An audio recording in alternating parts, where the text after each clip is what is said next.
ఈరోజు నేను మా హస్బెండ్ లంచ్ బాక్స్లోకి బెండకాయ పల్లీలు ఫ్రై చేశాను. దానికోసం ఫస్ట్ ఒక గిన్నెలో నూనె పోసుకొని తర్వాత సన్నగా కట్ చేసుకున్న బెండకాయ ముక్కల్ని బ్యాచెస్ వైజ్ యాడ్ చేసుకోవాలన్నమాట.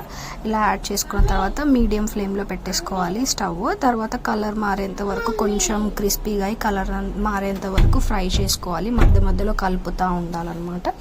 తర్వాత మీకు ఇక్కడ చూడొచ్చు, కొంచెం ఫ్రై అయిపోయిన తర్వాత కలర్ మారిపోతూ ఉంటుంది. కొంచెం బ్రౌన్ అయిన తర్వాత తీసి పక్కన పెట్టుకోవాలి. తర్వాత పక్కన పెట్టేసుకున్న తర్వాత అదే ఆయిల్లో మళ్ళీ ఇంకొక నెక్స్ట్ బ్యాచ్ వేసేసి అది కూడా సేమ్ ఇలాగే బ్రౌన్ కలర్ అయ్యి కొంచెం క్రిస్పీ అయ్యేంత వరకు వేయించుకోవాలి. దాన్ని కూడా అన్నీ ఒక దగ్గరికి తీసి బెండకాయ ముక్కలన్నిటికీ ఒక దగ్గర తీసి పెట్టుకోవాలి. అదే ఆయిల్లో ఇప్పుడు కొన్ని మీకు కావాల్సిన పల్లీలు, నేను ఒక గుప్పెడు పల్లీలు వేసుకున్నాను. ఎక్కువ పల్లీలు ఇష్టం లేదు మాకు, సో గుప్పెడు పల్లీలు వేసుకున్నాను, సరిపోతుంది.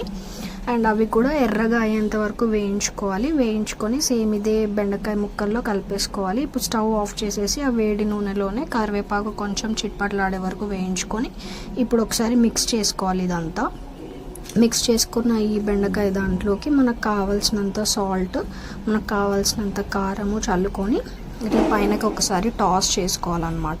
స్పూన్తో కూడా కలుపుకోవచ్చు. నేను టాస్ చేశాను ఇక్కడ, సో దట్ మంచిగా అంతా పడుతుంది అని చెప్పేసి.